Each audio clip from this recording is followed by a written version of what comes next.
Assalamualaikum warahmatullahi wabarakatuh. Salam sejahtera bagi kita semua.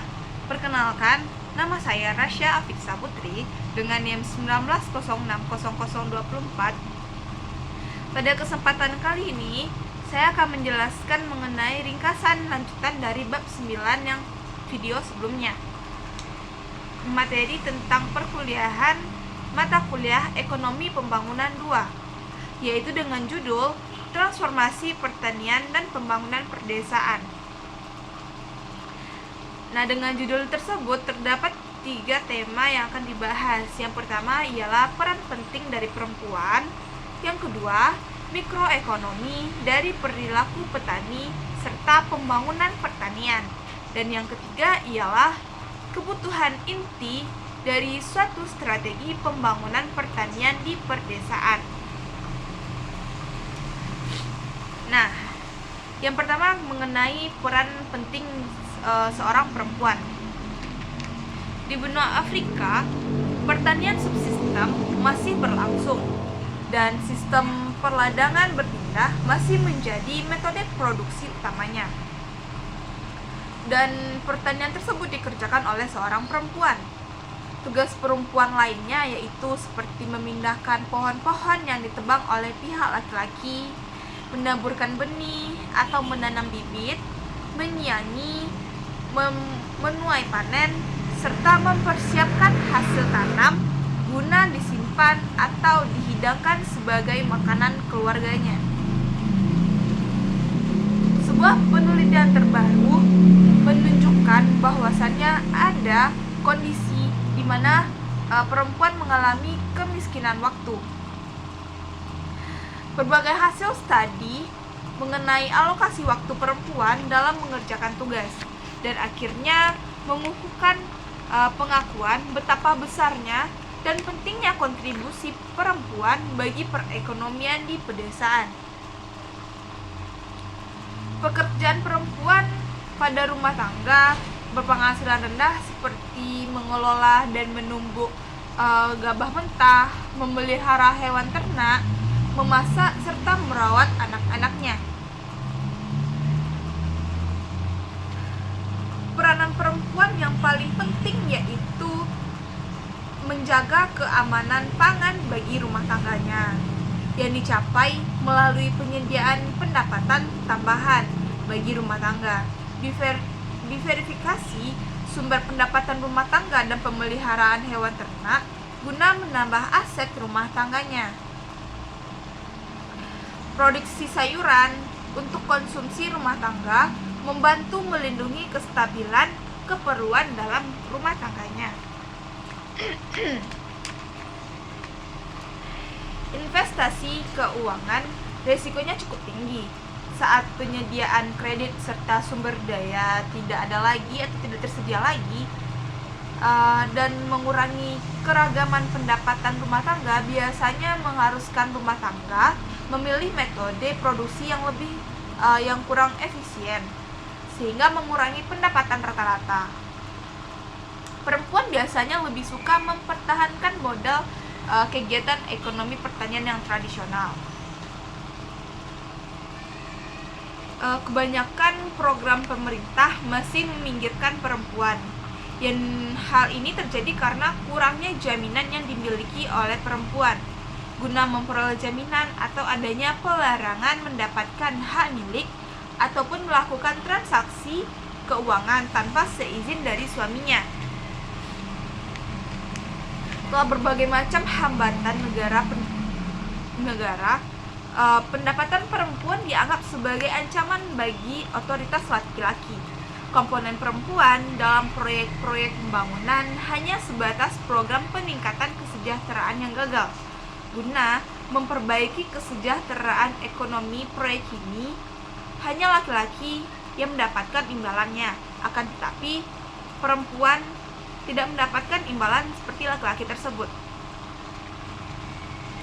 Nah, materi yang kedua yaitu mikroekonomi dari perilaku petani dan pembangunan pertanian. Nah, di sini juga terbagi beberapa materi. Yang pertamanya yaitu transisi dari pertanian subsistem menuju pertanian komersial yang terspesialisasi. Terdapat 3 tahap identifikasi pokok evolusi pada produksi tanaman.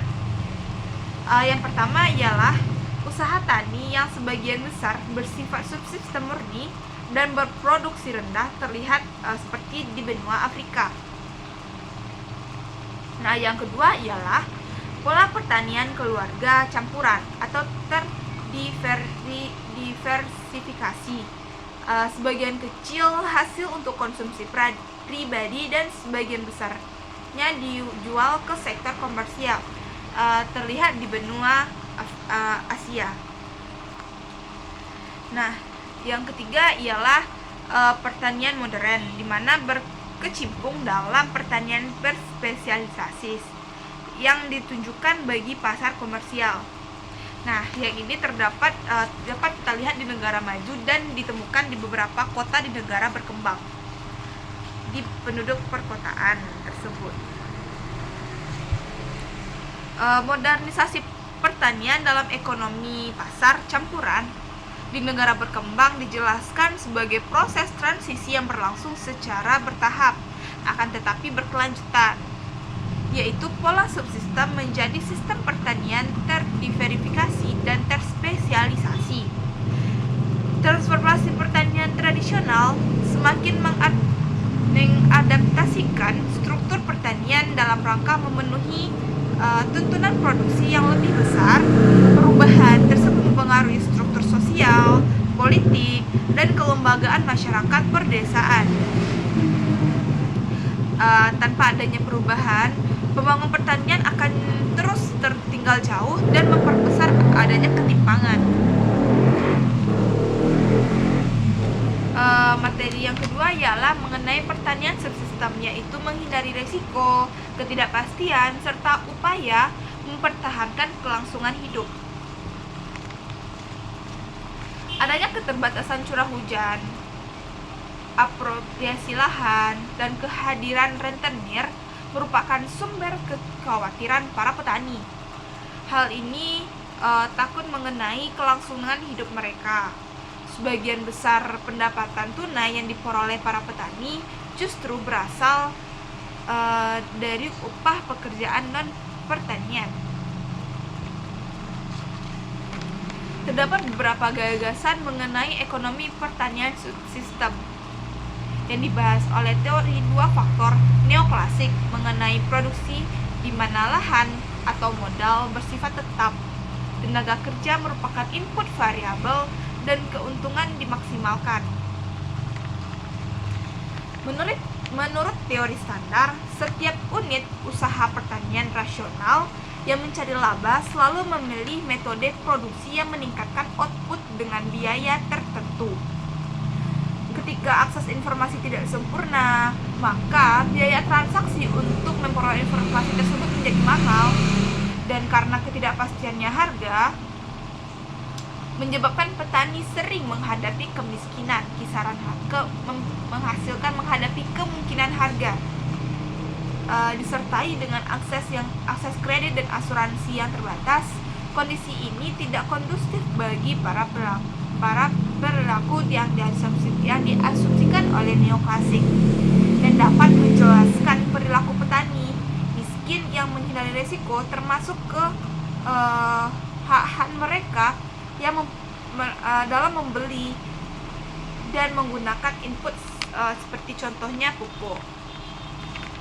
Dan oleh sebab itu, usaha pertanian subsistem mempunyai risiko yang sangat tinggi dan penuh ketidakpastian. Di berbagai wilayah dengan lahan pertanian yang sempit dan pengolahannya bergantung pada curah hujan, rata-rata hasil panennya akan menjadi rendah, dan pada masa penceklik, keluarga tersebut akan terancam kelaparan. Dan dalam keadaan ini, motivasi pokok kehidupan petani yaitu dapat mempertahankan kelangsungan hidup keluarganya. Apabila kelangsungan hidup benar-benar dipertaruhkan, yang paling penting bagi mereka ialah menghindari tahun buruk atau gagal panen total alih-alih untuk memaksimalkan output pada tahun-tahun yang lebih baik pada berikutnya. Yang ketiga ialah perekonomian pertanian bagi hasil dan pasar-pasar faktor produksi yang saling berkaitan. Pertanian bagi hasil. Hal ini terjadi jika seorang petani kecil menggarap sebidang tanah lahan milik tuan rumahnya dengan imbalan mendapatkan sebagian output pangannya seperti gandum yang ditanamnya. Bagian tanah yang bervariasi mulai dari kurangnya sepertiga hingga lebih dari 2/3 output, tergantung ketersediaan tenaga kerja lokal dan input lainnya seperti bibit dan pupuk serta yang lainnya. Menurut Alfred Marshall, mengasumsikan praktik itu nyata membuat petani hanya menerima separuh alih-alih seluruh produk marginalnya, dan secara rasional mengurangi upaya kerja mereka sesuai dengan hasil yang disepakatinya. Dan menurut pendapat Cheung, tuan rumah yang memaksimalkan keuntungan akan menetapkan kontrak yang memerlukan upaya kerja yang cukup dari petani penggarap, dan di samping mengatur output masing-masing pihak. Menurut Cheung, upaya tersebut mudah dipantau. Jika seorang penggarap tidak bekerja sesuai yang telah disepakati, maka ia akan digantikan oleh penggarap lainnya yang mampu mengerjakan apa yang dikerjakan yang tadi. Hasil pertanian bagi hasil sama efisiensinya dalam kontrak yang lain. Teori ini dikenal dengan pendekatan pemantauan yang berlawanan dengan pendekatan Marshall tadi. Nah, jika seorang petani penggarap menghadap pemilik lahan, ia bukan hanya menghadapi orang yang harus ia bujuk agar bersedia mempercayai lahannya, akan tetapi juga sebagai calon majikan, calon penyediaan pinjaman, sekaligus calon pembeli atas hasil panennya. Dan kondisi ini disebut dengan pasar-pasar faktor produksi yang saling berkaitan. Nah, yang memberikan para tuan rumah sumber daya monopoli dan monoposmi ini yang begitu besar, dan pasar-pasar faktor produksi yang saling berkaitan memiliki keunggulan alokasi sumber daya, di mana tuan tanah berkepentingan untuk mengupayakan penerimaan kredit dari sumber berbiaya yang paling rendah.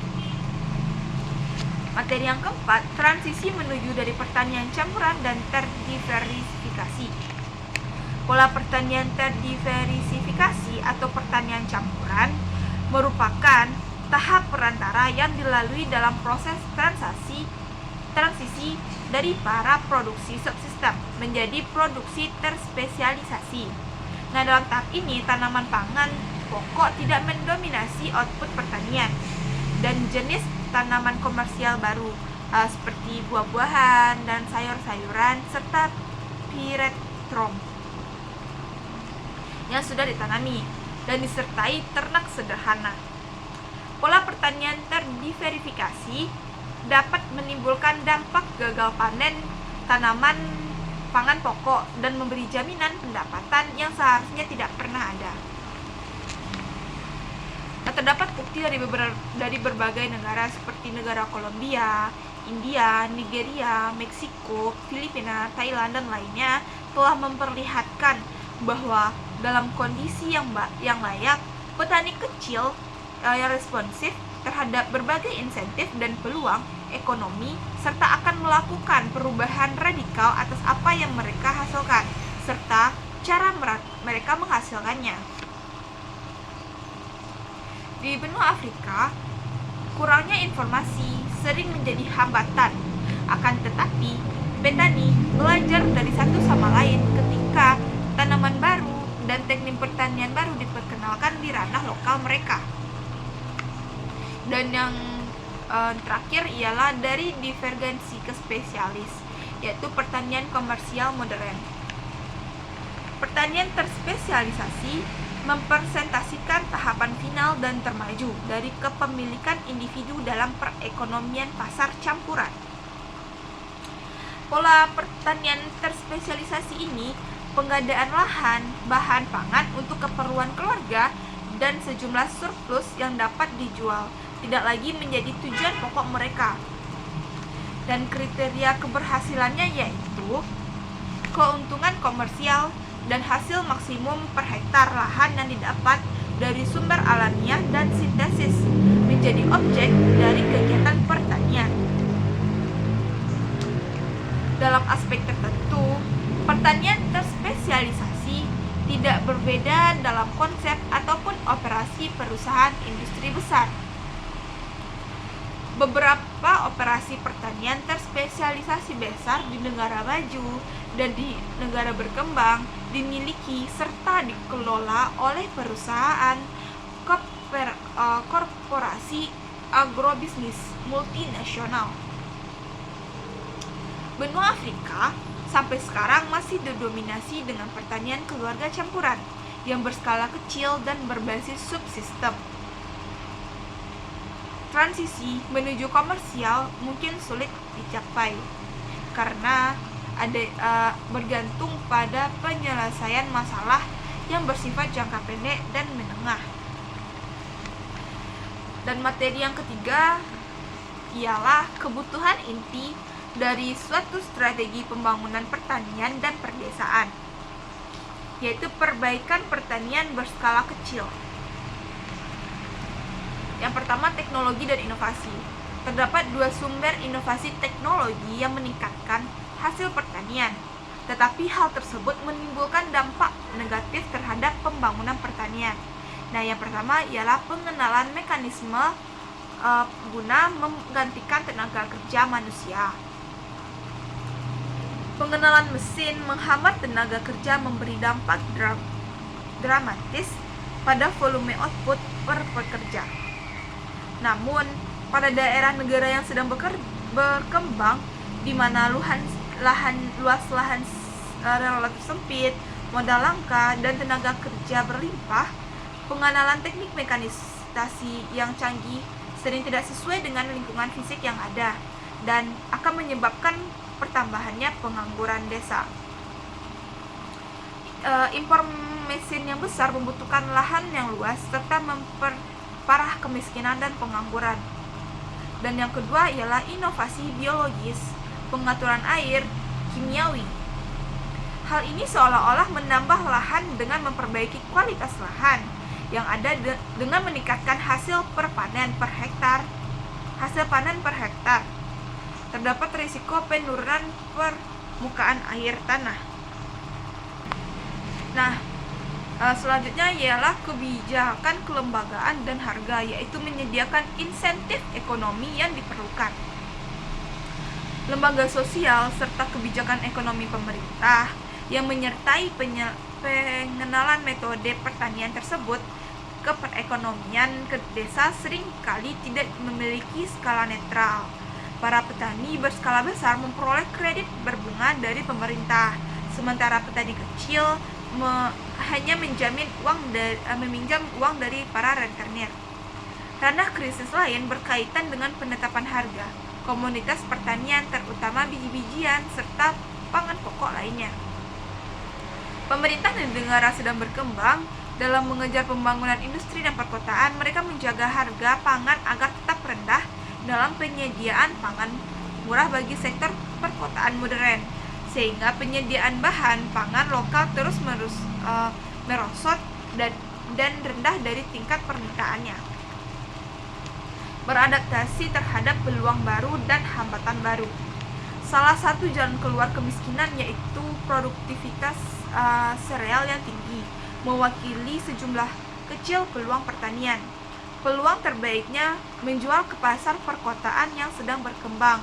Nah, biasanya ditemukan dalam kegiatan yang tersebut bernilai tambah lebih tinggi, terutama hortikultural seperti buah, sayur, dan bunga, serta aquakultural. Salah satu hambatan terbesar yaitu potensi masalah lingkungan akibat pemanasan global dan perubahan iklim, yang diperkirakan berdampak negatif pada wilayah Afrika Sub-Sahara dan Asia Selatan. Dengan hilangnya lahan basah dan keragaman hayati, menimbulkan biaya nasional dan internasional yang tidak sedikit.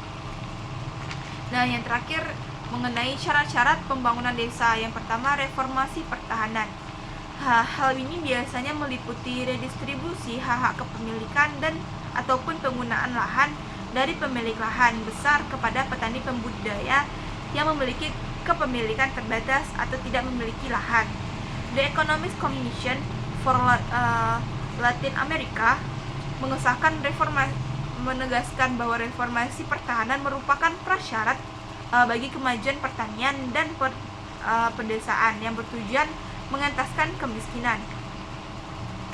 Yang kedua ialah kebijakan-kebijakan pendukung. Meskipun reformasi pertahanan menjadi hal yang penting di banyak negara di Asia dan Afrika, tetapi kebijakan ini tidak menjadi efektif dan korporatif kecuali terdapat perubahan terkait lembaga desa yang mengandalkan produksinya seperti bank, lintah darat, dan lain-lain. Dalam mendukung layanan pemerintahan seperti layanan bantuan teknis dan pendidikan, serta dalam kebijakan penetapan harga pemerintah terkait input, seperti hilangnya distribusi harga, dan output seperti menjamin harga sesuai nilai pasar bagi petani. Nah, yang ketiga, tujuan pembangunan yang terintegrasi, di mana pembangunan desa walaupun bergantung pada pertanian kecil, menyiratkan hal lain, yaitu upaya meningkatkan pendapatan real pedesaan, kurangnya ketimpangan distribusi pendapatan di desa, perhatian khusus pada kebutuhan pelestarian lingkungan, dan yang terakhir yaitu pengembangan kapasitas sektor pedesaan. Nah, pencapaian keempat tujuan tersebut sangat penting bagi keberhasilan pembangunan nasional. Nah, sekian pemaparan materi pada lanjutan bab 9 mengenai transformasi pertanian dan pembangunan pedesaan. Apabila ada kesalahan mohon dimaafkan. Wabillahi taufiq wal hidayah. Wassalamualaikum warahmatullahi wabarakatuh.